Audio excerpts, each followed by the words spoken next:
गदरपुर से राजकीय कॉन्ट्रैक्टर नवलखेड़ा की ओर से समस्त देश व प्रदेश वासियों को गणतंत्र दिवस की हार्दिक शुभकामनाएं। भाजपा के वरिष्ठ नेता और पूर्व जिला पंचायत सदस्य राजेश बजाज की ओर से समस्त देश व प्रदेश वासियों को गणतंत्र दिवस की हार्दिक शुभकामनाएं। गदरपुर से कांग्रेस के युवा नेता और वरिष्ठ समाज सेवी त्रिनाथ विश्वास की ओर से समस्त देश व प्रदेश वासियों को गणतंत्र दिवस की हार्दिक शुभकामनाएं। धर्म, जाति, वर्ग, समुदाय व भाषा के भेद से ऊपर उठकर निष्पक्ष होकर बिना किसी लालच और भय के अपने मताधिकार का प्रयोग करें। याद रखें, आपका मत अमूल्य है, इसकी कोई कीमत नहीं लगा सकता।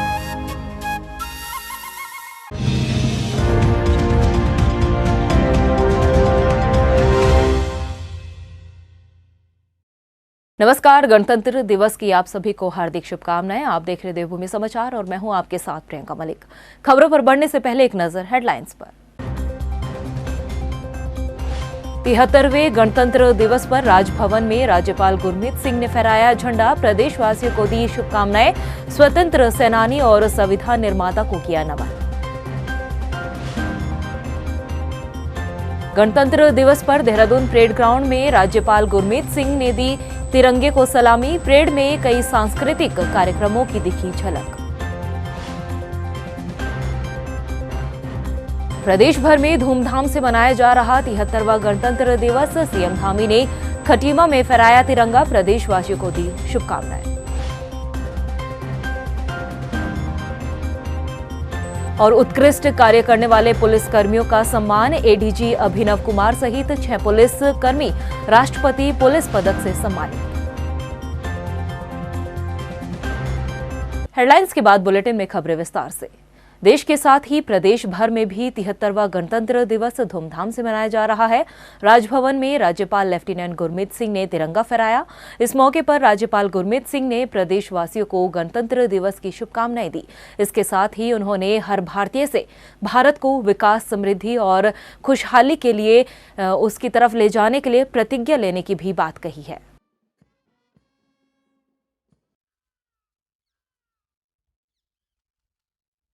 आज हम 73वें गणतंत्र को मना रहे हैं और मेरे हर एक भारतीय को, हर एक प्रदेशवासियों को आज के दिन की शुभकामनाएं। और इस दिन हम सबके लिए एक प्रतिज्ञा लेने की बात है कि किस प्रकार हम भारत को विकास, समृद्धि और खुशहाली की तरफ ले जाएं। और आज के दिन में ये भी ज़रूरी है कि हम उन स्वतंत्र संग्राम के सेनानियों को और जिन्होंने हमारा संविधान को निर्माता हैं उनको याद करें और उनको नमन करें। वहीं गणतंत्र दिवस के मौके पर देहरादून परेड ग्राउंड में मुख्य कार्यक्रम का आयोजन किया गया, जिसमें राज्यपाल गुरमीत सिंह ने शिरकत की। परेड में राज्यपाल गुरमीत सिंह ने तिरंगा फहराकर परेड की सलामी ली। इस मौके पर कई सांस्कृतिक कार्यक्रम भी आयोजित किए गए। वहीं खटीमा पहुंचे मुख्यमंत्री पुष्कर सिंह धामी ने भी बीजेपी कार्यालय में गणतंत्र दिवस के मौके पर कार्यकर्ताओं के साथ ध्वजारोहण किया। इस मौके पर मुख्यमंत्री पुष्कर सिंह धामी ने गणतंत्र दिवस की प्रदेशवासियों को शुभकामनाएं दी।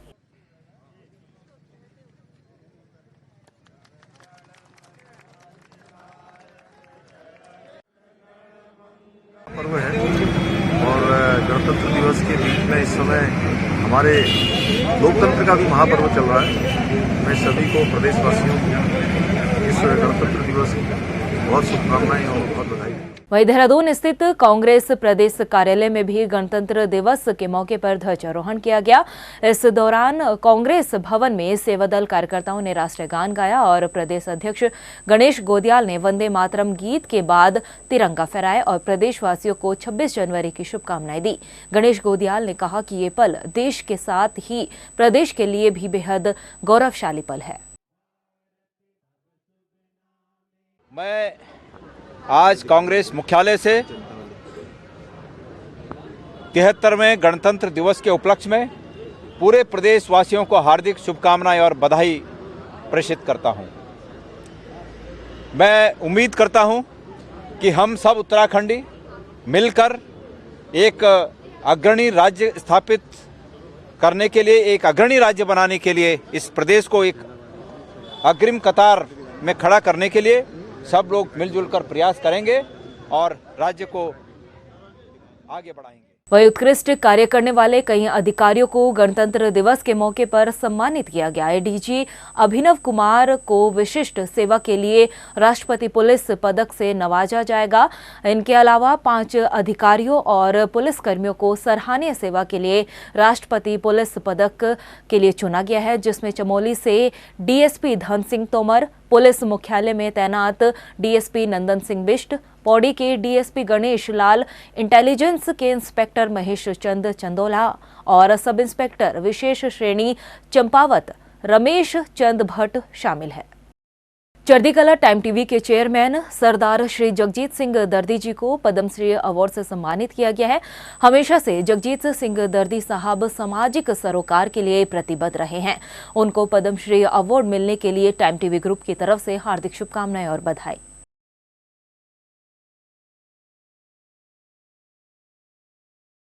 2022 की बैसाख के लिए टिकटों की घोषणा के बाद अब भी दलबदल का दौर जारी है।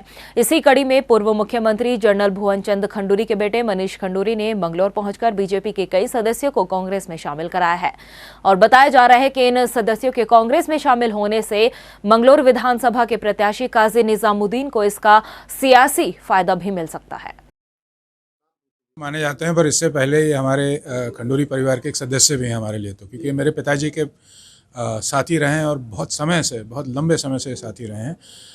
एक तो बात ये है। दूसरी बात ये है कि जैसे आज जो कांग्रेस में आए हैं तो मुझे बहुत खुशी हुई है। भारतीय जनता पार्टी के शासन में उत्तराखंड, मंगलौर और आसपास जो बुरा हाल हुआ है उसको जो विकास पटरी से उतरा है वो कांग्रेस ही ला सकती है। तो आज इन लोगों ने, क्योंकि इनका जुड़ाव जनरल खंडूरी साहब से बहुत ज़्यादा रहा है, तो उस निस्बत से जनरल साहब के साहबजादे मनीष खंडूरी जी से भी उनका उसी तरह संबंध है, तो मनीष भाई को बुलाकर कांग्रेस का दामन थामा है। विधानसभा चुनाव के लिए टिकट बंटवारे की घोषणा के बाद से ही भाजपा कांग्रेस में बगावती सुर अब बुलंद होने लगे हैं। बाजपुर से कांग्रेस की तरफ से यशपाल आर्य को टिकट मिलने से खफा सुनीता टमटा बाजवा टिकट न मिलने से इतनी नाराज है कि उन्होंने आम आदमी पार्टी में जाने के संकेत दिए हैं। लेकिन आम आदमी पार्टी से शायद समिति सबकी बन रही है, तो आम आदमी पार्टी से ही मैं आगे का जो है रणनीति बनाऊंगी, क्योंकि मेरा बाजपुर का परिवार चाहता है कि मैं ये चुनाव लड़ूं। विधानसभा चुनाव 2022 के लिए कांग्रेस की दोनों लिस्ट जारी हो चुकी है, तो भाजपा की दूसरी लिस्ट जारी होने का सभी को इंतजार है। भाजपा की 11 सीटों को लेकर प्रत्याशियों की घोषणा बाकी है, लेकिन आखिर वो कौन सी वजह है जिसके चलते बीजेपी को दूसरी लिस्ट जारी करने में भी इतना वक्त लेना पड़ रहा है, उसके लिए देखें हमारी खास रिपोर्ट। प्रदेश भाजपा ने विधानसभा चुनाव के लिए पहली लिस्ट जारी करने में कांग्रेस से पहले भले ही बाजी मार ली हो, लेकिन कांग्रेस की दूसरी सूची जारी होने के बाद बीजेपी में बाकी 11 सीटों को लेकर प्रत्याशियों के चयन पर मंथन चल रहा है। हालांकि कांग्रेस की भी 6 सीटों पर अभी प्रत्याशियों का ऐलान होना बाकी है। दरअसल प्रदेश भाजपा में जिन 11 सीटों को अभी रोका हुआ है, उनमें से कहा जा रहा है कि 10 सीटों पर गुत्थी सुलझा ली गई है, जबकि 1 सीट को लेकर पार्टी में माथापच्ची का दौर चल रहा है। पार्टी के लिए जिताऊ उम्मीदवार की तलाश तो कहीं सशक्त प्रत्याशी के चयन के साथ ही जातीय और सामाजिक समीकरणों के कारण ये सीटें उलझ गयी, लेकिन अब काफी हद तक भाजपा ने इस समस्या को सुलझा लिया है। संभावना है कि केंद्रीय नेतृत्व से बातचीत के बाद 26 जनवरी को इन सभी सीटों के प्रत्याशियों की सूची जारी हो जाएगी। प्रदेश चुनाव प्रभारी प्रहलाद जोशी ने इस मसले पर कहा कि रणनीति बनाने के लिए भी पार्टी को वक्त की जरूरत होती है, इसीलिए प्रत्याशियों की घोषणा में देरी हो रही है। हर एक पॉलिटिकल पार्टी को एक तो रणतंत्र रहता है, कार्यसूची रहता है, स्ट्रेटजी रहता है। वो स्ट्रेटजी के अनुसार हम कुछ सोच रहे हैं और हमारे राष्ट्रीय नेतृत्व के हम सतत संपर्क में है। मैं, मुख्यमंत्री और प्रदेश अध्यक्ष सब हम संपर्क में है और हमारा लगभग इसमें तय है, लेकिन हमको कुछ स्ट्रेटजी बनाना रहता है। वो सब देखते हुए हमने डेलिबरेटली हम डिले कर रहे हैं, तो इसलिए आ जाएगा, एक आध दिन में आ जाएगा। उत्तराखंड विधानसभा चुनाव के लिए नामांकन में महज 3 दिनों का ही वक्त बाकी है। ऐसे में भाजपा की 11 सीटों और कांग्रेस की 6 सीटों पर प्रत्याशियों की घोषणा होना अभी बाकी है। लिहाजा दोनों ही पार्टियों में बाकी रह गई सीटों पर उम्मीदवारों की उम्मीदें अभी भी बंधी हैं। बस देखना ये है कि उनकी उम्मीदों को हाईकमान पूरा कर पाता है या नहीं। टाइम टीवी के लिए देहरादून से मनीष डंगवाल की रिपोर्ट। विधानसभा चुनाव को लेकर हरीश रावत ने एक बड़ा बयान दिया है। हरदा ने कहा कि इस चुनाव में भाजपा की गलतफहमी दूर होगी और इस बार भाजपा का सोपड़ा साफ होकर रहेगा। इसके साथ ही उन्होंने कहा कि भाजपा सिर्फ रंग में भंग डालने का काम करती है। वहीं हरीश रावत ने अपने रामनगर से टिकट फाइनल होने का भी संकेत देने के बाद ही उन्होंने ये भी कहा है कि रामनगर की जनता से उन्हें काफी प्रेम मिला है और अब रामनगर में विकास की गंगा बहेगी। शिक्षा के क्षेत्र में नए आयाम स्थापित होंगे।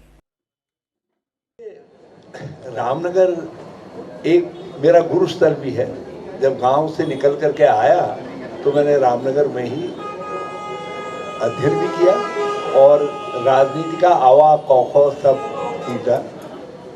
सुशील कुमार निरंजन एक दलित नेता थे, वहां से लेकर के रामलाल जी तक, शिव प्रकाश पंडा जी से लेकर विष्णु प्रसाद तक, ललित दुर्गापाल से लेकर के कैलाश जोशी तक मेरे बहुत सारे गुरु रहे, जिन्होंने मुझको कैसे राजनीति में क्या सीख होनी चाहिए, समझ होनी चाहिए दी। और रामनगर की गलियों में मैंने सीखा, वहाँ से देश और दुनिया की और देश और प्रदेश की सेवा करने के बाद तो मैं अपने गुरु स्थल की सेवा में जाना चाहता हूँ। वहीं हरीश रावत द्वारा विधानसभा चुनाव में भाजपा का सोपड़ा साफ होने के बयान पर बीजेपी ने भी पलटवार किया है। भाजपा के प्रदेश प्रवक्ता सुरेश जोशी का कहना है कि हरीश रावत का प्रभाव उत्तराखंड की जनता में कुछ नहीं है, इसलिए वो इस तरीके के बयानबाजी करते रहते हैं। इसके साथ ही सुरेश जोशी का कहना है कि रामनगर से हरीश रावत का चुनाव जीतना असंभव है। सीट प्रभावित तो बहुत दूर की बात है, वो अपनी सीट भी नहीं बचा पाए, न किच्छा बचा पाए और न आपका हरिद्वार ग्रामीण बचा पाए। और तब उन्होंने ये मैसेज दिया था कि गढ़वाल और कुमाऊं दोनों से मैं चुनाव लड़ रहा हूं, यानी मेरी जो प्रामाणिकता है, मेरी जो योग्यता है वो दोनों जगह है। तो दोनों क्षेत्रों से गढ़वाल ने भी कुमाऊं ने भी उनकी योग्यता को अयोग्यता में तब्दील कर दिया। आज तो प्रश्न ये खड़ा है कि जिस सीट से वो चुनाव लड़ रहे हैं क्या उससे वो जीतेंगे? उत्तराखंड विधानसभा इलेक्शन 2022 में भाजपा की जीत के दावे को लेकर हरदा ने पलटवार किया। कांग्रेस चुनाव कैंपेन कमेटी के अध्यक्ष हरीश रावत ने कहा कि अच्छा है अगर बीजेपी इस गलतफहमी में रहे कि जीत उनकी होगी। हरदा ने कहा कि विधानसभा चुनाव में इस बार जनता ने परिवर्तन का मन बना लिया है और जीत कांग्रेस की ही होगी। भाजपा की गलतफहमी दूर हो जाएगी। राज्य के किसी भी चुनाव क्षेत्र में कहीं भी उनको वॉक ओवर नहीं, उनको हर क्षेत्र में टफ फाइट दी जा रही है। और हमारी पहली सूची के जारी होते ही लोगों ने ऐलानिया तौर पर कह दिया था कि Congress is now a victor करके। लोगों ने कहा कि पहली सूची में कांग्रेस के इतने लोग जीत करके आ रहे हैं कि Congress will gain the comfortable majority। वहीं रामनगर सीट से हरीश रावत के चुनाव लड़ने पर अब तस्वीर पूरी तरह से साफ हो चुकी है। कांग्रेस चुनाव कैंपेन कमेटी के अध्यक्ष और पूर्व मुख्यमंत्री हरीश रावत अपना नामांकन 28 जनवरी को दाखिल करेंगे। पत्रकारों के सवालों का जवाब देते हुए हरदा ने इस बात का जवाब चुटकीले अंदाज में दिया है। आप कहाँ थे महाराज? जिस समय आप मेरे कान पे धीरे से कह देंगे फला मुहूर्त तो ठीक है, उस दिन चला जाऊंगा। वैसे मैं 28 तारीख को, हाँ, मगर हो सकता है मैं कल ही निकल जाऊंगा। वहीं हरीश रावत ने रणजीत रावत की नाराजगी को लेकर भी एक बयान दिया है। उन्होंने कहा कि उनकी नाराजगी का संज्ञान जल्द ही हाईकमान लेंगे, वो एक सीनियर नेता है। हरदा ने कहा कि पार्टी उनकी नाराजगी को लेकर जरूर बात करेगी। आपको बता दें कि कांग्रेस की दूसरी लिस्ट में रामनगर सीट से मजबूत दावेदार माने जा रहे कार्यकारी अध्यक्ष रणजीत रावत की बजाय पार्टी ने हरीश रावत को रामनगर सीट से टिकट दिया है, जिसके बाद से ही रणजीत रावत पार्टी से नाराज बताए जा रहे हैं। वो हमारे भाई हैं और हमेशा जीवन पर्यंत ग्राउंड कार्यकर्ता रहे हैं, हमारे सहयोगी रहे हैं। और उन्होंने कोई बात कही है और पार्टी के महत्वपूर्ण नेता हैं, वर्किंग प्रेसिडेंट हैं, तो महत्वपूर्ण नेता हैं, तो उनकी बात महत्वपूर्ण है। पार्टी उनकी बात का जरूर संज्ञान ले। उत्तराखंड में महासंग्राम के लिए अब कुछ ही हफ्तों का समय बाकी बचा है। उससे पहले भाजपा, कांग्रेस और आम आदमी पार्टी चुनावी रण में अपनी पूरी ताकत झोंकने से पीछे नहीं हट रहे हैं। रणभेरी बजने के साथ ही दिग्गज नेताओं ने ताल ठोककर कई सीटों पर मुकाबला दिलचस्प कर दिया है और इनमें से खटीमा विधानसभा सीट भी कुछ ऐसी ही है जहां पर इस बार मुकाबला बेहद रोचक होने वाला है। आखिर क्यों, उसके लिए देखिए खास रिपोर्ट। उत्तराखंड में 5 विधानसभा चुनाव के लिए अब कुछ ही दिनों का समय बचा है, जिसके बाद तय हो जाएगा कि राजनीति का ताज इस बार किसके सिर सजेगा। भाजपा, कांग्रेस, आम आदमी पार्टी के साथ ही दूसरे दलों ने अपनी अपनी सेनाओं को चुनावी रण में उतार दिया है और इस बार इस महायुद्ध पर फतेह हासिल करने के लिए कोई भी दल कसर नहीं छोड़ रहा है। और प्रदेश की कई विधानसभा सीटें ऐसी है जहां पर इस बार मुकाबला रोचक होने वाला है और इन्हीं सीटों में से एक है खटीमा विधानसभा सीट, जहां पर हर बार भाजपा और कांग्रेस में मुकाबला देखने को मिला है, लेकिन इस बार आम आदमी पार्टी भी इस सीट से चुनाव लड़ रही है। इस सीट से भाजपा ने तीसरी बार पुष्कर सिंह धामी को मैदान में उतारा है, तो वहीं कांग्रेस से उनके खिलाफ भुवन काबड़ी मैदान में है और आम आदमी पार्टी की तरफ से इस पूर्व प्रदेश अध्यक्ष एसएस कलीर को टिकट दिया गया है, जिसके बाद इस सीट पर इस बार त्रिकोणीय मुकाबला होगा। चुनावी मैदान में भाजपा और कांग्रेस के साथ ही आम आदमी पार्टी का शोर भी गूंजने लगा है, लेकिन 21 साल की राजनीति में ये सीट 2 बार भाजपा और 2 बार कांग्रेस के खाते में ही रही है। 2002 में कांग्रेस के गोपाल सिंह ने बसपा के दान सिंह को हराया था। 2007 में भी कांग्रेस से गोपाल सिंह ने ही जीत हासिल की थी। 2012 के विधानसभा चुनाव में भाजपा के प्रत्याशी पुष्कर सिंह धामी ने जीत हासिल की। 2017 में भी पुष्कर सिंह धामी ने कांग्रेस के भुवन कापड़ी को हराया। भाजपा और कांग्रेस के साथ ही आम आदमी पार्टी की ओर से प्रत्याशी चुनावी रण में जी जान से जुट चुके हैं। खटीमा सीट पर 3 दलों का कड़ा मुकाबला होने जा रहा है। अब देखने वाली बात ये होगी कि जीत किसे मिलती है और किसे हार का सामना करना पड़ता है। Time TV bureau report. 2022 की बिसात में श्रीनगर विधानसभा सीट पर भी इस बार मुकाबला रोमांचक होने वाला है। प्रत्याशियों के ऐलान के बाद प्रदेश के कई बड़े नेता आमने सामने हैं। इस लिहाज से श्रीनगर विधानसभा सीट की तस्वीर दिखाना भी बेहद जरूरी है। देखिए रिपोर्ट। श्रीनगर विधानसभा सीट जहां इस बार रोचक मुकाबला है, यहां से कैबिनेट मंत्री धन सिंह रावत को भाजपा ने मैदान में उतारा है, तो वहीं कांग्रेस ने गणेश गोदियाल पर दांव खेला है। ये पहली दफा नहीं है जब धन सिंह रावत और गणेश गोदियाल आमने सामने हों। इससे पहले 2012 और 2017 के विधानसभा चुनाव में भी दोनों ही नेता मैदान में आमने सामने थे, जिसमें एक बार गणेश गोदियाल को जीत हासिल हुई तो दूसरी बार धन सिंह रावत के आगे हार का सामना करना पड़ा। फेरबदल का चेहरा श्रीनगर विधानसभा का इतिहास रहा है। प्रदेश की सत्ता के साथ इस सीट का इतिहास भी ये बताता है कि यहाँ एक बार कांग्रेस और एक बार भाजपा का सिलसिला देखा गया है। 2002 में कांग्रेस के सुंदरलाल मंडवाल ने भाजपा प्रत्याशी बृजमोहन को हराया था। 2007 के विधानसभा चुनाव में भाजपा के बृजमोहन कोटवाल ने कांग्रेस के सुंदरलाल को मात दी। 2012 में कांग्रेस प्रत्याशी गणेश गोदियाल ने भाजपा प्रत्याशी धन सिंह रावत को हराया था। 2017 में जीत का स्वाद चख भाजपा प्रत्याशी धन सिंह रावत ने गणेश गोदियाल को मात दी थी। एक दूसरे को हार का स्वाद चखाने के बाद तीसरी बार दोनों नेता आमने सामने हैं और इस बार इनकी किस्मत 1,06,622 मतदाता तय करेंगे। टाइम टीवी के लिए देहरादून से ब्यूरो रिपोर्ट। प्रदेश की खबरों में इतना ही, फिर हाजिर होंगे कुछ खास खबरों के साथ। तब तक के लिए मुझे दे इजाजत। नमस्कार। 73वें गणतंत्र दिवस पर राजभवन में राज्यपाल गुरमीत सिंह ने फहराया झंडा। प्रदेशवासियों को दी शुभकामनाएं। स्वतंत्र सेनानी और संविधान निर्माता को किया नमन। गणतंत्र दिवस पर देहरादून परेड ग्राउंड में राज्यपाल गुरमीत सिंह ने दी तिरंगे को सलामी। परेड में कई सांस्कृतिक कार्यक्रमों की दिखी झलक। प्रदेश भर में धूमधाम से मनाया जा रहा 73वां गणतंत्र दिवस। सीएम धामी ने खटीमा में फहराया तिरंगा। प्रदेशवासियों को दी शुभकामनाएं।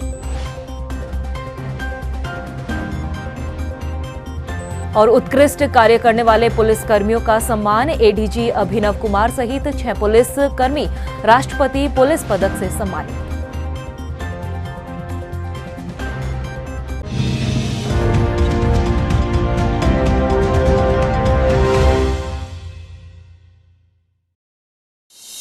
जिस तरह स्वस्थ लोकतंत्र के लिए वोटर का सशक्त और जागरूक होना आवश्यक है, ठीक उसी प्रकार मत की सुरक्षा के लिए सिर्फ वोटर कार्ड होना ही पर्याप्त नहीं, बल्कि वोटर लिस्ट में नाम होना भी आवश्यक है।